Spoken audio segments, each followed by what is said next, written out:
ये खान का जो मेथड है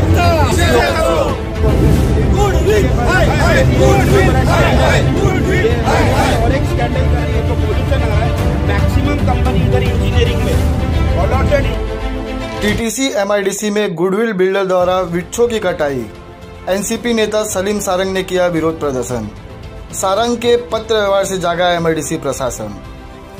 नई मुंबई टीटीसी एमआईडीसी स्थित C3 प्लॉट पर कमर्शियल कॉम्प्लेक्स बनाने के लिए गुडविल बिल्डर द्वारा पेड़ों की कटाई किए जाने का मामला सामने आया है। इसको लेकर गुरुवार को एनसीपी नेता सलीम सारंग के नेतृत्व में आंदोलन कर बिल्डर और दोषी अधिकारियों के खिलाफ कार्रवाई करने की मांग की गई। एनसीपी नेता सलीम सारंग ने तुर्बे स्थित गुडविल बिल्डर के निर्माणाधीन साइट पर प्रदर्शन करते हुए एमआईडीसी प्रशासन पर गंभीर आरोप लगाए। उन्होंने कहा कि किसी भी कमर्शियल बिल्डिंग के निर्माण में हर 10 फुट की दूरी पर एक पेड़ होना आवश्यक है। गुडविल इमारत के निर्माण कार्य से पहले यहाँ जो कंपनी थी उसमें इस तरह की व्यवस्था थी, लेकिन लॉकडाउन में जब सब कुछ बंद था प्रशासन ने यहाँ के सभी 28 पेड़ ट्रांसफर करने की अनुमति दी थी, लेकिन ऐसा नहीं किया गया। इस संदर्भ में एमआईडीसी से आरटीआई डालकर जवाब मांगा था कि यहाँ से जो पेड़ निकाले गए हैं उन्हें किस जगह पर ट्रांसफर किया गया है और वर्तमान में उन पेड़ों की स्थिति कैसी है।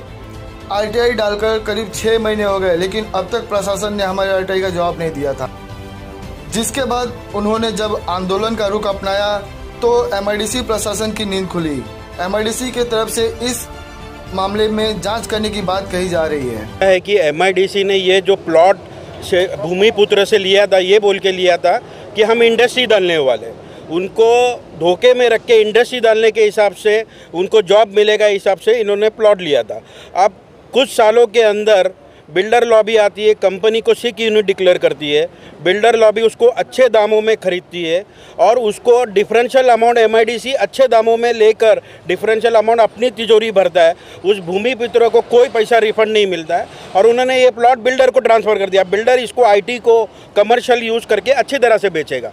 अब हमारी बात ये है कि ठीक है, तुमने अपना बिजनेस तो किया, उसका कोई इशू नहीं है, लेकिन एमआईडीसी का डीसी रूल है। डीसी रूल क्या है कि हर प्लॉट में 10 फुट के अंदर एक पेड़ होना चाहिए।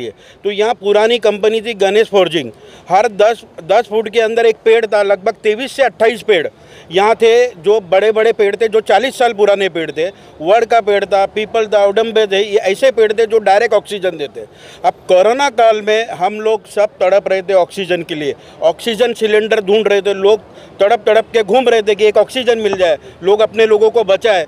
लेकिन हम ऑक्सीजन ढूंढ रहे थे और उसी फरवरी के महीने में जब लॉकडाउन में इस कंपनी ने लगभग 28 पेड़ इन्होंने बोले हमने शिफ्ट करने का परमिशन एमआईडीसी से मांगा और एमआईडीसी हमारा आरटीआई हो या कोई भी लेटर हो उसका जवाब नहीं देती है। लेकिन इनको 5 दिन में परमिशन दिया एमआईडीसी ने और उन्होंने पेपर में ऐड डाला। कौन सा वृत्तमानस करके एक पेपर है जो कि हम नहीं जानते, उस पेपर में डाला, जो कि फरवरी के महीने में कोई न्यूज़पेपर रीड नहीं करता था। उस पेपर में इन्होंने डाला कि हम पेड़ शिफ्ट कर रहे और एमआईडीसी को वो आर्टिकल दिखाया कि हमने पेपर में ऐड डाला। जब हमने उनको 10 दिन के अंदर वापस से एमआईडीसी को दिया कि ये इलीगल है, ये पेड़ को आप शिफ्ट नहीं कर सकते, लेकिन उसके बीच में उन्होंने जल्दबाजी में यहाँ से पेड़ सब काट दिया। अगर अब इस प्लॉट को देखोगे, साइड का जो मार्जिनल स्पेस है वहाँ पेड़ नहीं है, लेकिन अब बोलने का मतलब क्या है, वो पेड़ तो इन्होंने काटा। अब एक नई कंपनी बनेगी या नया प्लॉट बनेगा, नया स्ट्रक्चर बनेगा। जब नया स्ट्रक्चर बनेगा तो ये लोग बीसीसी लेने जाएंगे, सीसी लेने जाएंगे।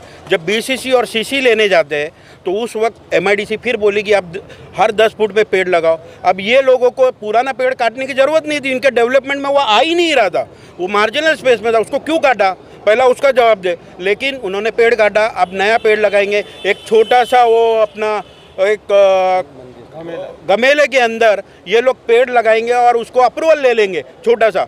अब ये पेड़ क्यों काटा इन्होंने, इसका रीज़न क्या है कि बहुत अच्छा कॉम्प्लेक्स बनने वाला है, वो पेड़ उनके सामने शोभा हटा रही थी। इस तरीके से अगर पेड़ नवी मुंबई में कटते रहे तो हम लोगों का जीना मुश्किल हो जाएगा। आज नवी मुंबई का स्वच्छ अभियान में सर्वेक्षण में पहला नंबर आता है, लेकिन किस चीज़ में, नीचे झाड़ू मारने के लिए। लेकिन हम जो सांस ले रहे उसके लिए नहीं, हम कुछ भी ले, पोल्यूशन अंदर जाए, हम मर जाए, गवर्नमेंट को या जो भी अथॉरिटी है उनको इसका फिक्र नहीं है। बताता हूँ, इसमें हॉर्टिकल्चरिस्ट होता है, एमआईडीसी के पास जो उनकी कमेटी है उसमें हॉर्टिकल्चरिस्ट नहीं है, और इसमें एक पब्लिक में से एक उनके कमेटी में एक मेंबर होता है, जो कि ये पेड़ वेड़ का देखता है। उनकी कमेटी में कोई मेंबर नहीं है। एमआईडीसी ने बिना कमेटी के सिंगल आदमी ने उसको अप्रूवल दे के ये पेड़ कटिंग करने का परमिशन दिया। और ये अभी मेरे को, मैं जब ये बिल्डर से बात किया तो बिल्डर ने एकदम फोल लैंग्वेज में मुझसे बात किया, आपको जो करना है कर लो, मेरे को परमिशन मिला है। अगर एमआईडीसी ने इस पर हमको न्याय नहीं दी तो अभी आगे हम कोर्ट में जाने वाले। हमारे पास पूरी लिखत पड़ी, सब कुछ है। आरटीआई का रिप्लाई एमआईडीसी ने मुझे दिया नहीं। आज जब उनको मालूम पड़ा हम ये आंदोलन करने वाले हैं, आज मुझे रीजनल ऑफिसर का मुझे फ़ोन आता है या एग्जीक्यूटिव इंजीनियर का आता है कि आप ये आंदोलन मत करिए साहब, हमारी जॉब चले जाएगी। हमारे अधिकारी से हमारा गीते करके, उनका डिप्टी इंजीनियर है कोई, बोले उनसे गलती हुई है साहब, हम गलती एग्री करते हैं, हम उनको सस्पेंड करने वाले, आप ये आंदोलन नहीं करो। ठीक है, उनको सस्पेंड करने वाले, ये पेड़ वापस आएंगे क्या? 40 साल लगे इसको आने को, उगने को। 40 साल का पेड़ कौन लाएगा? तुम आदमी को तो सस्पेंड कर देंगे कुछ दिन बाद। लेकिन आज नवी मुंबई में कल का ही, अगर आप लोगों को न्यूज़ पता होगा, पॉल्यूशन से केमिकल छोड़ा गया है यहाँ पर। किधर से केमिकल आया? क्या हम लोग इंसान है कि जानवर है? जानवर के साथ भी हम ये सुलूक नहीं करते। यहाँ के लोग हमको जानवर की तरह ट्रीट कर रहे हैं। अब रीज़न क्या है इसके पीछे? यहाँ के लोगों का बोलना है कि यहाँ के लोकल कुछ लोगों का सपोर्ट है ऐसे बिल्डरों को। अब मुझे ये समझ में नहीं आता है, नवी मुंबई का सबसे बड़ा एजेंट कौन है? हर जगह किसको कंसल्टेंसी फीस मिलती है, किसको कटिंग मिलती है, वो कटिंग के हिसाब से ऐसे बिल्डर लोग करेंगे। तुम करो, तुम तुम्हारी प्रॉपर्टी बेचो, लेकिन तुम आज नेचर के साथ नहीं खेल सकते हो। तुम नेचर के साथ खेल रहे हो, तुम हमारी ज़िंदगी के साथ खिलवाड़ कर रहे हो।